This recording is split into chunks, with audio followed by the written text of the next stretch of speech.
जय हिंद बच्चों, मैं जेठ सर आपके सामने एसएसटी के क्लास को लेकर उपस्थित हूँ। हम आपको मैट्रिक एग्जाम से संबंधित कुछ क्वेश्चन को बता रहा हूँ, जिसको आप ध्यानपूर्वक सुने और अपने दिमाग में उतारें, किसी प्रकार का क्लास में शोरगुल न करें।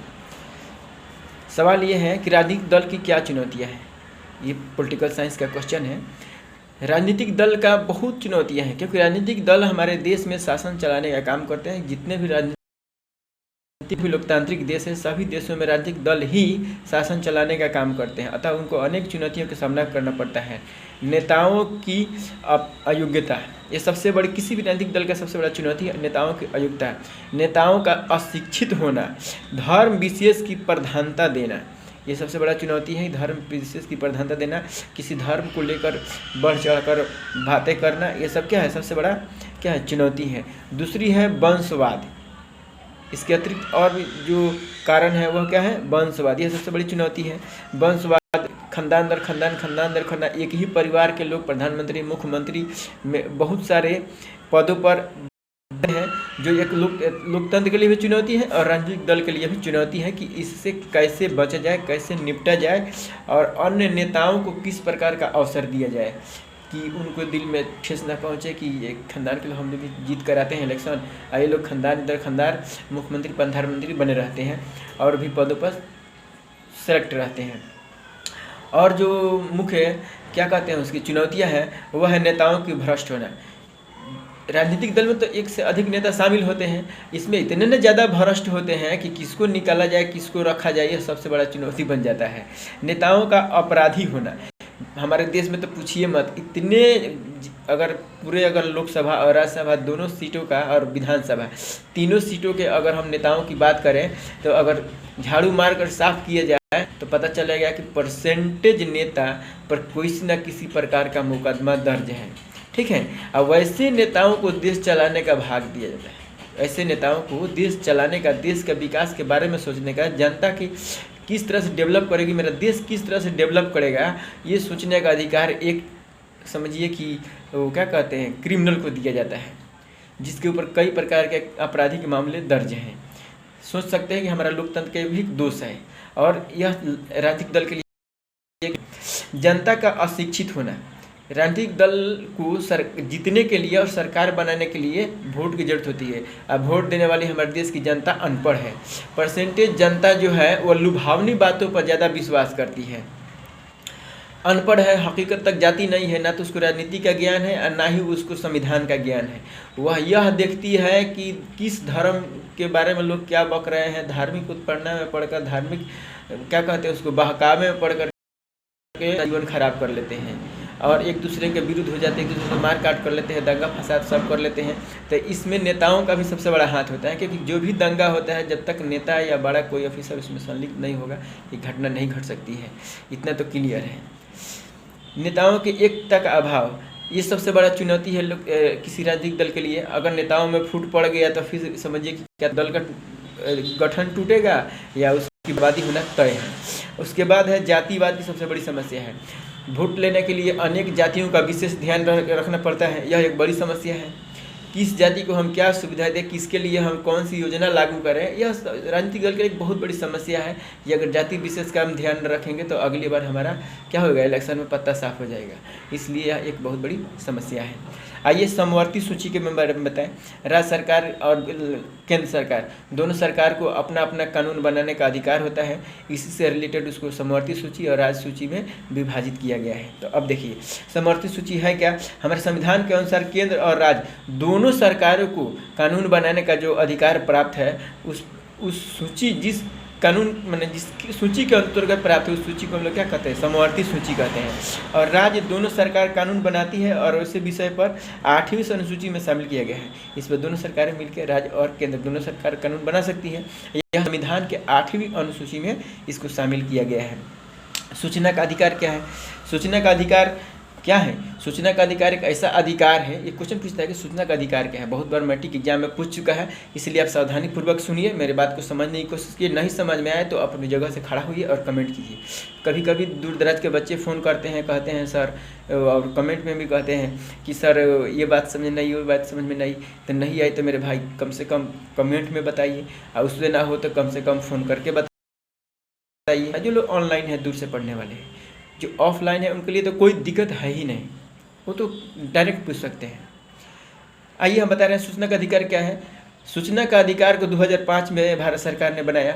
इसके अंतर्गत हम सरकारी ऑफिस में किसी भी प्रकार का अगर हम अपना काम दिए हुए हैं करने के लिए, अगर सरकार के लोग नहीं करते हैं तो उसको जानने का और उसके बारे में पता करने के लिए हमें एक अधिकार दिया गया, जिसे सूचना का अधिकार कहा जाता है, जिसके अंतर्गत 21 दिन में के अंदर ये काम करना है, इतना दिन के अंदर ये काम करना है। ये सभी राज्य सरकार और केंद्र सरकार दोनों के द्वारा यह क्या है, लागू किया गया है। मुख्य रूप से हमारे बिहार में ये ज़्यादा प्रचलित है, और स्टेट में क्या है ये तो हमें नहीं पता है। जैसे ही हमको पता चलेगा हम आपको बताएंगे। तो आगे बढ़िए। कहता है कि आतंकवाद आतंकवाद क्या लोकतंत्र के लिए चुनौती है? बेशक आतंकवाद हमारे लोकतंत्र के लिए चुनौती है। हमारा देश लोकतांत्रिक देश है, हमारा देश किसानों का देश है, हमारा देश गाँव का देश है, हमारे देश में सीधे साधे लोग रहा करते हैं। और आतंकवाद का कोई जात नहीं होता, आतंकवाद का कोई धर्म नहीं होता है। आतंकवाद नेताओं और सरकार के द्वारा पैदा किया गया एक नमूना होता है, जिसका काम होता है कि उन क्षेत्रों में दंगा फसाद कराया जाए, उन क्षेत्रों में हत्या कराया जाए जहाँ पर उसका वोट बैंक कमज़ोर हो रहा है। तो एक पार्टी के लोग ये काम करवाते हैं, दूसरे पार्टी के लोग उसकी निंदा करते हैं, फिर वही पार्टी के लोग काम करवाते हैं, फिर दूसरी पार्टी के लोग निंदा करते हैं। ये आतंकवाद अगर सरकार चला रहा है कोई पार्टी, तो फिर आतंकवादी आया कहाँ से? किसने बनाया? क्या किसी नेता ने बनाया या सरकार ने बनाया? जब कोई तो ऐसा नहीं है कि स्पेशल कोई माँ बाप है जिसके पेट से आतंकवादी पैदा होता है, या ऐसा मजहब नहीं है जिसके द्वारा कोई आतंकवादी पैदा होता है। ऐसा तो कुछ भी नहीं है। आतंकवाद कहाँ से पैदा होता है? आतंकवाद पैदा होता है तब जब हमारे देश की सरकारें या दुनिया के किसी भी देश की सरकारें जब वहाँ की आम जनता को सताती है, जब वहाँ की आम जनता की बेटी बहन का इज्जत लूटती है, तो उसी घर का कोई मर्द या उसी घर का कोई औरत अपने सर पर कफन बांध करके एक अजीबोगरीब हथियार का इस्तेमाल करता है। उस हथियार का नाम है आतंकवाद। याद रखिए, आतंकवाद कोई ऐसा टारगेट नहीं है, वो भी एक बदले की भावना है। तो अगर राज्य सरकार, केंद्र सरकार और सरकारी तौर पर स्थापित लोग अगर इस बात को समझें, जितने भी जो IAS IPS कैटेगरी के लोग हैं, इस बात को समझें कि आतंकवादी क्यों पैदा होते हैं, अगर यही बात समझ में आ जाए तो आतंकवाद खुद ब खुद समाप्त हो जाएगा। कोई ना कोई ऐसा व्यक्ति है जिसकी वजह से आतंकवाद पैदा हो रहा है।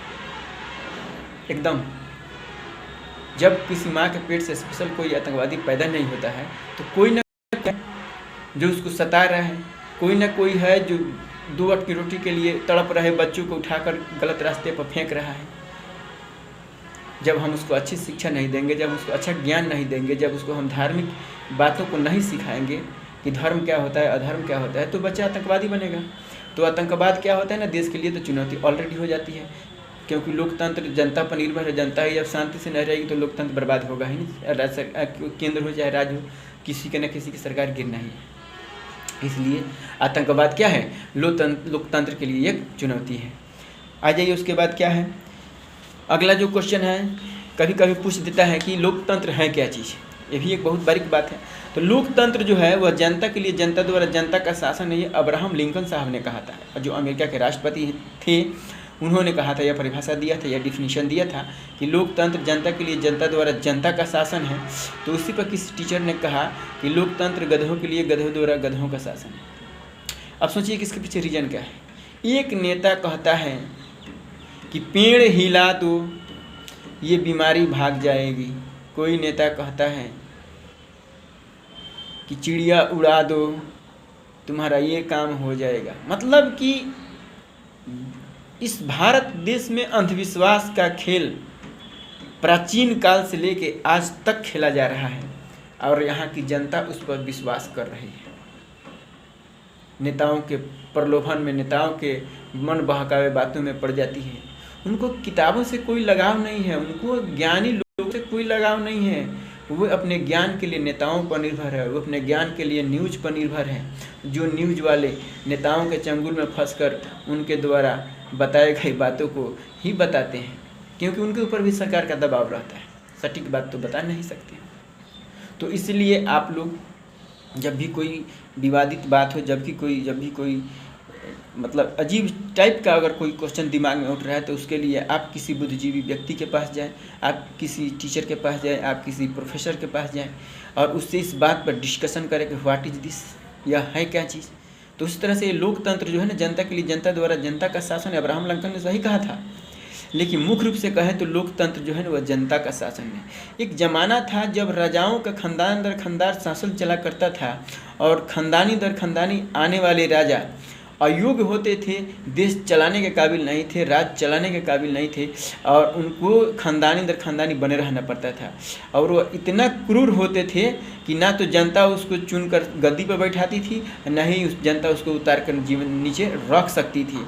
इसको ख़त्म करने के लिए भारत ही नहीं, दुनिया के सभी देशों में लोकतंत्र सरकार की क्या कहते हैं उसको, गणना की गई, उसकी एक लेख तैयार किया गया। और इसकी लेख तैयार सबसे पहले अगर हुआ तो भारत में हुआ, वो लिच्छवी गणराज्य में हुआ। वो गणराज्य क्या है तो वह बिहार राज्य है। वह गणराज्य क्या है तो बिहार राज्य है। बिहार का वैशाली जिला जो आज वैशाली के नाम से जानते हैं, उसको पहले लिच्छवी गणराज्य के नाम से जाना जाता था। तो सबसे पहला विश्व में लोकतंत्र अगर कहीं हुआ तो उसका जन्मदाता बिहार था। अब सोच सकते हैं, तो उन्होंने पहली बार जनता द्वारा चुने हुए राजाओं का अगर शासक का अगर कहीं इस्तेमाल किया गया तो वह बिहार में किया गया। तो इसको कहते हैं क्या चीज़, लोकतंत्र कहते हैं, यानी कि जनता का शासन। इसमें किसी वंश या किसी खानदान का कोई प्रभाव नहीं होता है।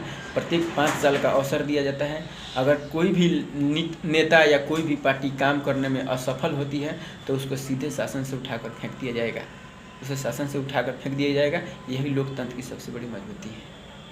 आगे जो क्वेश्चन है वह है कि लोकतंत्र शासन क्यों जरूरी है। लोकतंत्र शासन इसलिए जरूरी है कि लोग या कोई राजा देश पर या कोई प्रधानमंत्री देश पर मनमानी न कर सके, कि कोई प्रधानमंत्री चाहे कितना ही घटिया क्यों न हो, उसकी शासन केवल 5 साल की है और बीच में भी जनता चाहे तो बहुत बड़ा आंदोलन करके उस राष्ट्रपति को हटा सकती है, उस प्रधानमंत्री को हटवा सकती है, या उसको क्या कहते हैं, उसको कानून बदलने के लिए, उसके लिए गए निर्णय को बदलने के लिए मजबूर कर सकती है। ये पावर सिर्फ हिंदुस्तान की जनता में है और अन्य देशों में जो लोकतांत्रिक सरकारें हैं उनके हाथों में है। तो ये पावर है लोकतंत्र का, इसलिए लोकतंत्र जरूरी है। लोकतंत्र की क्या चुनौती है? लोकतंत्र की तो बहुत सारी चुनौतियाँ हैं जो मैंने पीछे बताया। अशिक्षित होना, बेरोजगार होना, देश में उद्योगों की कमी होना, देश में जनसंख्या का बढ़ना। देखिए, जनसंख्या का बढ़ना उतनी बड़ी प्रॉब्लम नहीं है, क्योंकि जनसंख्या, देखिए कभी कभी ऐसा होता है ना कि किसी की 2 औलादें हैं वो निकम्मी हो जाती है, 8वीं औलाद ऐसा पैदा होता है जो देश का संचालक होता है, जो देश का अच्छा टीचर होता है, जो देश का अच्छा क्या कहते हैं उसको, एक भगवान का रूप में पैदा हुआ है। बहुत सारे लोग हैं जिन्होंने एक कहते हैं ना धरती पर भगवान के क्या अवतार की तरह पैदा हुए हैं, वो 8वें 7वें नंबर पर ही पैदा हुए हैं। तो जनसंख्या को उतनी थी मत बनाइए। अगर किसी की 5 औलादें हैं तो 5 अगर 5000 कमाती है तो घर की इनकम 25,000 होगी। एक आदमी कितना कमाएगा? 5000, तो उसकी 5 गुना न हो रही है। तो उसको देश के लिए चिंता नहीं है। चिंता यह है कि हमारे देश की जनता अशिक्षित क्यों है, चिंता ये होनी चाहिए कि हमारे देश की जनता अनपढ़ क्यों है, चिंता ये होनी चाहिए कि हमारे देश में उद्योग क्यों नहीं है, चिंता ये होनी चाहिए कि हमारे कल कारखाने क्यों नहीं है, चिंता ये होना चाहिए कि उनके रोजगार के जो अवसर है उसको विकसित क्यों नहीं किया जा रहा है। इस पर हमारे IAS IPS और जितने भी हमारे राजनीतिक दल हैं उनको इस पर सोच प्रकट करनी चाहिए, तब जा करके लोकतंत्र में सुधार होगा। भारत में लोकतंत्र की क्या क्या चुनौती है, वही बात मैंने बताया। एक ही क्वेश्चन को रिपीट करने से कोई फायदा नहीं। आगे है कि भारतीय समाज के अनेक जाति एवं धर्मों में बटा गया है, इसको कहते हैं वर्ण व्यवस्था। एक क्वेश्चन पूछता है कि वर्ण व्यवस्था क्या है, तो हमारा भारत देश में जो समाज है ना वो अनेक जाति और धर्मों में बटा हुआ है, इसको कहते हैं वर्ण व्यवस्था। तो हमारे राजनीतिक दल भी इस बात को ध्यान में रखते हैं कि जब इलेक्शन का टाइम आता है तो वे गेमों पर खेलते हैं जातिवाद। जिस जाति की जितनी जनसंख्या है उस जाति को उतनी प्रॉफिट देने का वादा करके उसको बेवकूफ़ बनाते हैं, और जैसे ही इलेक्शन समाप्त होता है उनको 5 साल वैसे ही झेलाते हैं जैसे कि वे पिछड़ी जातियाँ झेल रही थी। पिछड़ी जातियों का विकास करने का एक ही वजह है, एक ही उपाय है कि वह शिक्षित बने। क्या बने? वह शिक्षित बने, शिक्षा में डेवलपमेंट करें अनेक भावना किसी के बहकावे में ना आए, किसी के ऊपर अपने आप को क्या कहते हैं निर्भर ना करें, वो स्वयं पर निर्भर हो। कोई भी रोजगार करे, रोजगार करने में कोई शिकवा नहीं है, कोई शिकायत नहीं है। जैसा अपनी औकात है उसी तरह से रोजगार करें और अपना भी विकास करें, अपने देश का भी विकास करें। नारी सशक्तिकरण के बारे में भी क्वेश्चन पूछता है कि नारी सशक्तिकरण है क्या चीज़। महिलाओं की स्थिति में सुधार करना ही नारी सशक्तिकरण कहलाता है, याद रखिएगा। महिलाओं की स्थिति में सुधार करना ही नारी सशक्तिकरण कहलाता है। अब उसके लिए क्या क्या जरूरी है, तो सबसे ज़रूरी है कि महिलाओं को शिक्षित किया जाए। दूसरी ज़रूरी है कि महिलाओं को ग्रामीण स्तर से उठा करके कभी कभी उनको बड़े बड़े शहरों में घुमाया जाए, उनको अनेक प्रकार के क्या कहते हैं उसको विज्ञापन के माध्यम से बताने की कोशिश किया जाए कि जीवन शैली होती क्या है, आप इससे ऊपर कैसे जी सकती हैं। आप अपना सोच बदलिए, अपना विचार बदलिए। आपको बहुत सारे स्वयं सहायता समूह, जीविका, अनेक माध्यमों से आपको ऋण दिया जा रहा है। आप अपने जीवन यापन के लिए बहुत सारा काम कर सकती हैं, ठीक है। आप अपने परिवार और कहते हैं ना हर चीज़ की मर्यादा को ध्यान में रख के आप कुछ भी कीजिए। कोई हमको नहीं लगता है कि कोई परिवार के लोग रुकने वाले हैं, लेकिन जिस दिन आप मर्यादा का उल्लंघन कीजिएगा परिवार में फूट पड़ेगी, परिवार का विभाजन हो जाए, परिवार ताश के पत्ते की तरह बिखर जाएगा। ना तो उसको झाड़ू मार कर इकट्ठा किया जा सकता है, कुछ नहीं किया जा सकता है। तो सबसे ज़रूरी है कि हर काम कीजिए, मर्द हो या औरत हो, सबसे पहले ध्यान में रखें कि मर्यादा क्या है, क्योंकि मर्यादा के ऊपर आप कुछ नहीं कर सकते हैं। मर्यादा एक ऐसा वर्ड है जिसके लिए श्री राम को मर्यादा पुरुषोत्तम कहा जाता है, क्योंकि उन्होंने ज़िंदगी में हमेशा अपनी मर्यादा से कोई समझौता नहीं किया। अगर उनको लगा कि अगर पत्नी के रखने से मेरे मर्यादा पर ठेस पहुँचेगा तो अपने सीता नाम की पत्नी को छोड़ दिया, वनवास में भेजवा दिया। तो इसको कहते हैं पुरुषोत्तम, यानी कि पुरुषों में उत्तम निर्णय ऐसा लें कि आपके कफन पर दाग न लगे। क्योंकि गलत से समझौता करने का मतलब है कि गलत को आप कबूल कर रहे हैं। एक दाग आपके जीवन की ही नहीं, आने वाली नस्ल को भी बर्बाद करती है, इसलिए दाग से बचिए। तो इसको कहते हैं महिलाओं के सशक्तिकरण। तो हम आपको बता रहे थे, तो समझाते समझाते हम चले गए। तो एक है उसकी अशिक्षित है तो उसको शिक्षित कीजिए। दूसरी है कि उसको अनेक माध्यमों से उसको क्या करिए, उसको अच्छे अच्छे लोगों को भेजकर, पढ़े लिखे लोगों को भेजकर उनको रोज़गार करने के तरीके, उनको आगे बढ़ने के तरीके समझाए जाए कि आप दुकान भी चला सकती हैं, सिलाई मशीन चला सकती हैं और शिक्षा के क्षेत्र में भी काम कर सकती हैं। कोई ज़रूरी नहीं है कि आपका सरकारी नौकरी हो, ठीक है। एजुकेटेड है तो आप कुछ भी कर सकती हैं। बहुत सारे प्राइवेट स्कूल खुल रहे हैं, अगर खुद शिक्षित है तो खुद का अपना खुल सकती हैं, जिसमें आपको रोज़गार मिलेगा। किसी और के सामने हाथ पसारने से कहीं ज़्यादा अच्छा है कि 2 कदम आगे बढ़कर इज्जत से 2 रुपया कमाइए। आपका खुद मजबूती होगा, आप नारी सशक्तिकरण होइएगा। अब हर बात के लिए अपने हस्बैंड को पूछते रहिए कि हमारा ये नहीं घटा है, हमारा वो घटा है, ये है वो प्रॉब्लम है। सारा प्रॉब्लम के लिए हस्बैंड को दोषी दीजिए। ये कौन सी ड्रामा है? ठीक है, शादी किया है ना, तो एक गाड़ी की 2 पहिया होती है। तो एक पहिया अगर रुकी रहे, एक पहिया कितनहू नाचे तो गाड़ी नाच के उसी कहते हैं ना अंधकार में आएगी जहाँ से वो चली थी। अगर दोनों पहिया अगर चलती है तो गाड़ी नाच के वहाँ नहीं आएगी, बल्कि सीधे आगे जाएगी। आगे जाएगी तो इसका मतलब है कि वो डेवलप करेगी, एक नए जगह की खोज करेगी, एक नए पॉइंट की खोज करेगी। तब उसे नारी का क्या होगा? मजबूती होगा, परिवार की मजबूती होगी। जिस तरह से एक बच्चे को पोसने में नारी की बहुत बड़ी भूमिका होती है, उस तरह से घर के विकास में भी नारी की बहुत बड़ा योगदान है। जिस घर की नारी भ्रष्ट हो जाए उस घर में तो कभी खुशियाँ आ ही नहीं सकती है, विनाश के सिवा। तो इस बात को समझिए। टीचर का काम है सिर्फ समझाना। टीचर तो आईना होता है, समझना नहीं समझना तो आपके हाथ में। आगे क्वेश्चन है जिसको आप खूब प्यार से सुनिए, समझिए, और जब भी बात समझ में नहीं आए तो उसको लिस्ट बनाइए कि सर ये हमको बात समझ में नहीं आ रही है, फिर इसको समझा दीजिए। अपनी बातों को समाप्त करता हूँ। मेरे प्यारे बच्चों, 10th क्लास को ईमानदारी से पढ़िए, धैर्य से पढ़िए। 1 माह का टाइम है, जितनी ईमानदारी से पढ़िएगा आपका ज़िंदगी संवरेगा। जय हिंद।